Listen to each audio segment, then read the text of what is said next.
Hi everyone, it's Laurel here, and I thought I'd show a video showcasing you how I made this card, particularly the background there. I blogged this card a week or two ago and I had a lot of questions about how I made that background, so I intended to make a video right away, but sometimes life just gets in the way, so I finally had some time today. So I'm going to get started. I'm actually using some Tim Holtz watercolor paper, but on the other card I just used Nina Solar white cardstock. And I'm using the smooth side. And I'm using peacock feathers and broken china. Peacock feathers is by far my favorite color, Distress ink. And I'm just kind of blending it all around. I'm not taking any care to not have lines or anything like that because it's really not going to matter once I do the stamping with the water. So I'm just doing this very quickly using the blending tool and the Distress inks. I'm going around the edges with some broken china. It doesn't show up too much, does it? But it does show a little bit of the deeper color along the edges, which is the look that I was going for. And now that I've done with that, I'm going to take out my Hero Arts designer snowflakes. And this is the easiest way I found to do it when I'm doing a big black background is I put the stamps directly onto my card base, how I want them laid out. And you can kind of move them around and fiddle them and get them to where you want them to be. And then once you're satisfied with where the stamps are, I use a foaming press, a stamping press. I have two, one by Martha Stewart and one by Fiskars, which I'm using today because the one by Fiskars is bigger than the one I have by Martha Stewart. I do highly recommend one of these tools with the foam springs because it does really make stamping more precise and easy. All I'm doing is taking a mister and spraying it with water. You can use Perfect Pearls here if you want. And because we're using Distress inks, it's going to react to the water and you're basically stamping with water. Now you can only do this with Distress inks because they're formulated to work with water. You can't do this with regular inks, but I'm going to set that off to the side and let it dry naturally, and in a few minutes you're going to see just how pretty and stunning it is just by using Distress inks and stamping with water.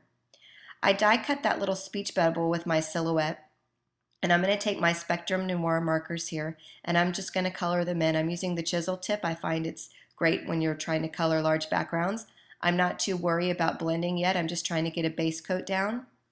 And I'm using 3 different colors, and I'll post the colors on my blog. I think I go too quick here, but it's PL1, PL2, and PL3, I believe.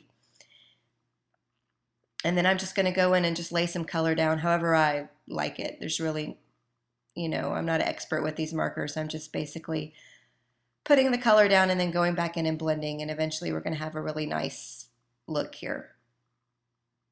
I do love these Spectrum Noir markers. I just want to say they're a great alternative for Copics because they're way more inexpensive. They're fabulous alcohol markers. They come with refills. They just released some brush tips, so you can switch out your chisel tip with a brush nib if you'd like, and then you'd have a fine bullet nib, and then you'd have a brush nib, which is like every marker's dream. So I think I'm pretty much done here, and I'm just working off of some scratch paper there. But anyway, I think I'm just about done there with the, oh, apparently no, I'm not. Okay, now I'm done. That was funny. All right, so I'm going to go ahead and try to figure out how I want my card to be assembled. And I'm keeping this pretty clean and simple because I do want that background to be the focal point of my card. And as you can see, it's dried naturally, and you can see all the snowflake impressions back there on that card panel. It's really quite pretty. So I'm just going to put some foam dimensions here on my card base here. And before I go ahead, I'm going to round the corner with my We Are Memory Keepers corner chomper. And then I'm going to go ahead and apply the base down to my card. And that's my Glue Glider Pro. I absolutely love it. Love it, love it, love it. And then I'm going to round the corners of the card base as well. And now I'm ready to put the little label down here. And if you have your little foam dots peeking through, just cut them off. I do that all the time, all the time. And then I'm pretty happy with that speech bubble. And look, I took the piece I cut off and shoved it behind there so I didn't waste it. I thought about putting the H in there and then I said, forget it. So now I've just got some rhinestones. These were actually a freebie from one of my Simon Says stamp orders, and I'm just kind of putting them down on the card. No rhyme or reason. Again, nothing I do has any rhyme or reason, to be honest with you.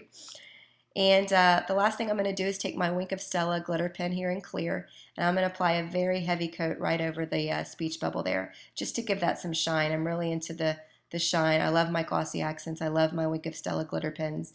and I really love that just unexpected shine that it gives you. So that's it, making that background just with some Distress ink, stamps, and water. Super fun. I hope that you enjoyed the card today, and thanks so much for watching. Be sure to check out my blog at www.laurelbeer.org for more details and supplies. Thanks so much for watching, and hope you have a wonderful day.